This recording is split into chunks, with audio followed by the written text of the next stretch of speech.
think the idea of having 4 aliases came from realizing quite early on that as a young black man, a young black British man I'll speak on because I've grown up in this country, is that there wasn't at the time a space for young creative black men.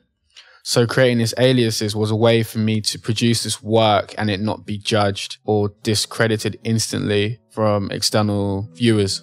And a lot of the time I feel that happened with my portfolio too. I'd never really show a picture of myself. My name, it doesn't fit into a stereotypical box. It's quite neutral. So I guess I use that as an advantage, which is quite sad, but I use that as an advantage to be able to push out a lot of work and to be able to get the commercial and professional design jobs I did. And that does tie back into the alias situation because it allowed me to just produce work freely without it being discredited as black art, which a lot of the time is looked at as slightly lower or slightly less meticulous or planned out, you know? In the beginning of Samuel Ross's creative career, he simply couldn't be himself. As a young black designer growing up in Britain, being stereotyped for his work was always in the back of his mind. He needed to disassociate his ethnicity and background from his actual work. As Samuel found his own footing, it allowed him to open up on his own. But at the very root of it was a problem of classism he was seeking to address. How could people like himself find opportunities despite not having a prototypical setup and background for success? My background is very much working class British, which the easiest way to pull a parallel to is something close to the projects. We call it council estates over here. Not as harsh, but it's the same type of environment. So not much money, usually lack of education around peers, and also aspiration from quite a young age. The conditions surrounding Samuel weren't ideal, but he quickly discovered his passion for design. I went from, being a kid who would draw and illustrate, thrown into this world of rules and laws to creating, I guess, good formatted ideas. And I fell in love with it instantly. And I kind of began to build an identity in design specifically more than art or fashion or illustration or trainers. It was never that specific. I had a love for all of these things, but that was more because I was part of a cultural movement or group. Whilst in university, while I was learning, the various disciplines of design and illustration, how they could be applied to so many different outlets, such as branding, product design, packaging, multimedia, moving image, and whatnot. Attending university helped Samuel build up his technical skills. He learned various disciplines of design and illustration, and during this time, Samuel transitioned several times, which allowed him to explore new opportunities. I guess the main catalyst coming from that type of working class area, which stopped me not stopped me continuing, which stopped me from or drove me to take the educational route, was actually experience. I and a group of friends would often get into quite a bit of trouble and were quite involved in, not to the deepest degree of a specific lifestyle, but enough to bring attention from local police officers. So through that activity and through going to court and actually getting guilty on an affray and a charge of GBH, that was the sobering moment when I decided that I wasn't going to take that route. And my saving grace was actually leaving the area and going to university, because it took me out of a certain situation in which I was able to grow and realize who I was as an individual, rather than, being continuously lathered in a preconceived situation. After going to school, Samuel finally found himself on the right path. So there wasn't really this preconceived notion of I'm not going to take this path. It was more down to experience and realizing this path is not for me. So that was the main turning point.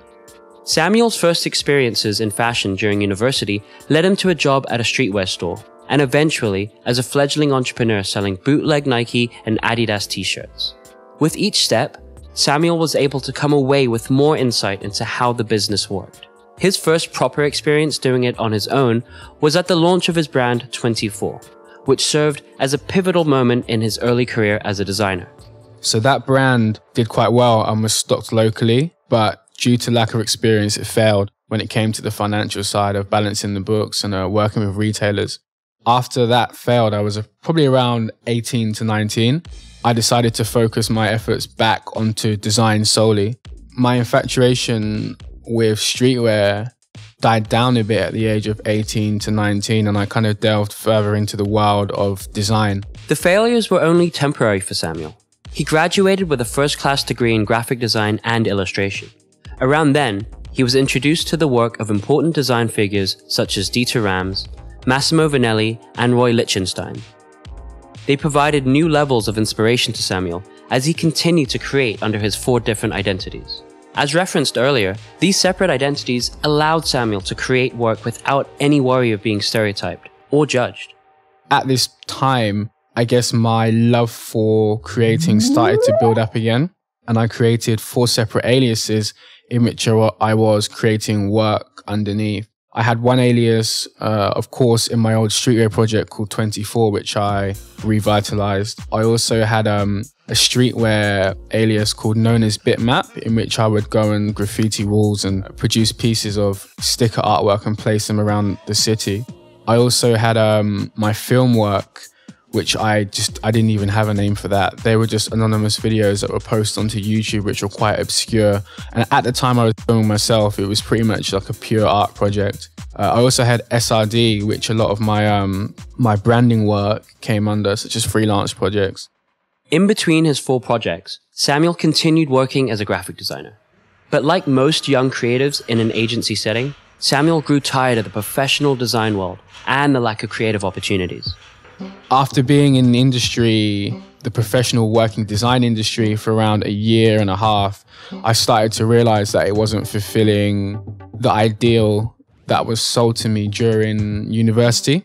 So at this point, I started looking for other options and applying for other jobs, which got me nowhere at this point.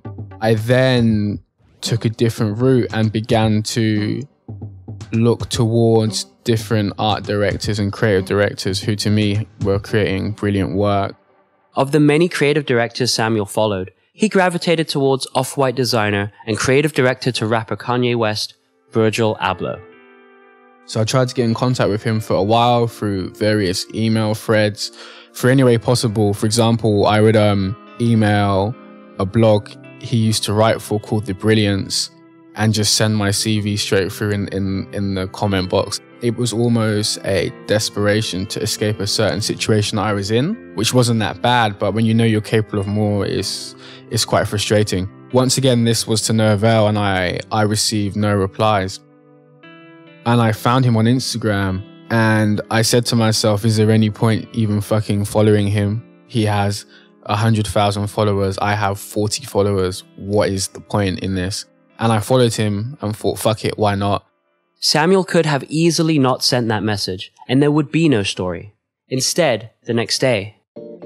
The following day, I woke up to an email from him, and he told me that he liked my work and do I have any portfolios, professional working portfolios. From there, we went back and forth via email and phone, discussing if there was a way that I could potentially aid in his creative endeavors and whatnot. And we decided to trial a few projects. So the first set of projects were, I think they were for Hood by Air, print work and design work, and also a piece of single artwork for Travis Scott, if I'm correct. Yeah, it was that.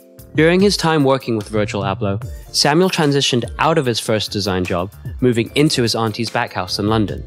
He took a new day job at a creative agency in order to be closer to the city. So I moved back down, was living in my auntie's back room, producing a lot of work for Virgil and the umbrella that, surrounds him of artists and designers and creators as well. After a while, I decided to take the jump and just completely quit Story Worldwide and propose the question of going full-time with Virgil. We managed to come to an agreement, and from there, I just started to build up my career, spending all of my time across several different brands in which he's helped to build and work on and curate for. Despite having so many opportunities to expand his creative ventures, Samuel continued to work under his several aliases. It was all done to build a reputation that separated itself from color or class. Samuel never saw himself as a fashion designer, but working with Virgil allowed him to immerse himself fully into the world of street culture and men's fashion. Eventually, it led to the creation of a Cold War. The main difference between, assisting on someone else's vision or assisting on commercial projects in comparison to having your own is that it's really important you have a deep understanding of your vision and being able to refer back to your mission statement as well. There needs to be a lot more structure in place to make sure that consistency is something that doesn't get thrown out even by accident or by mistake. Unfortunately for me, aside from working with Virgil, 2 previous agencies I worked in quite a strict manner. So style guides and brand documents and booklets were always something that were taken very seriously. It became clear to Samuel that his intention for a Cold War was never to become a fashion brand, but rather a platform to work with more creatives. Through Samuel's process of growth, he was able to offer a cohesiveness to his brand that hadn't been seen before in the world of men's fashion. All creative mediums could now work synergistically.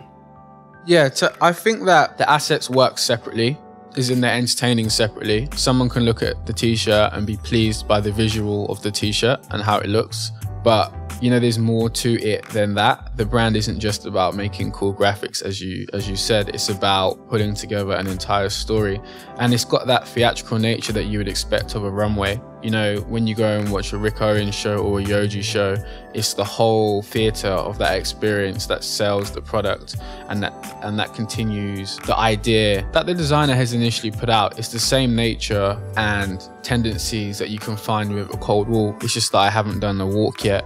So these assets have to be brought together more intentionally and that can mean, through an in-store installation or through a physical CD or through me pushing people to the website with a soundtrack and presentation video with a specific color grade.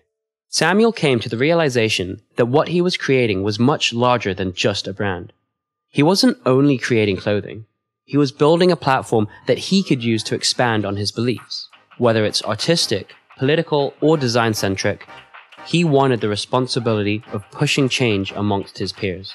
I don't feel like there's anything wrong with the menswear industry right now, but I do feel that part of my job is to shift things, being a young person in the industry, and that's not something that should be forced, but I just feel like it's part of my job to introduce new ideas and new ways in which, fashion and menswear can work, whether that be in terms of a calendar basis, whether that be in terms of a retail calendar as well, or, in terms of brand experience and adding to the physicality of a brand or expanding its sonic vision or making a brand 4D rather than 2D. So I feel like it's my job to change things. Maybe I don't pay that much attention to the men's fashion industry. I'm more focused on not necessarily purposely pushing boundaries and trying to break rules, but just in creating a new way of doing things which seems correct to me, which does seem to be changing things too.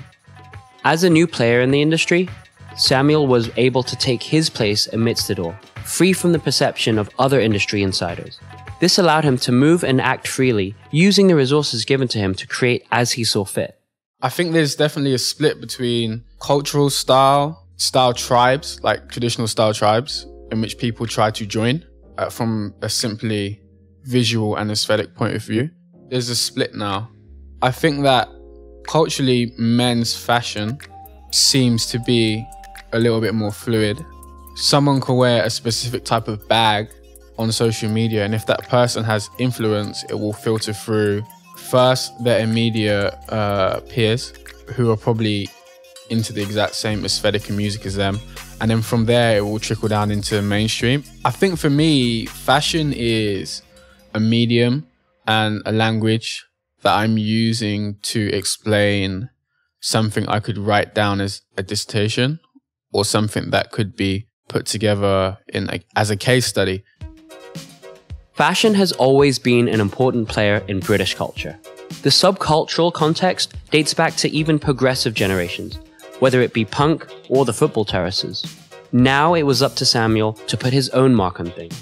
I just think that it's a very much immersive way to explain the British class system and comment on it, just due to the complexity of it, in a sense. Like, you know, the weights of fabrics, the dyes, the threads, fits, silhouettes, the way you can compose an image with lighting, you know, a model's frame. All these small points can be like woven together to create a tapestry of ideas which someone can interact with more so, you know, because I could just write about the British class system, but that's not interesting enough because it's so rich and dense and vivid that it should be explained through product, and clothing is a brilliant way to speak to people as well, you know?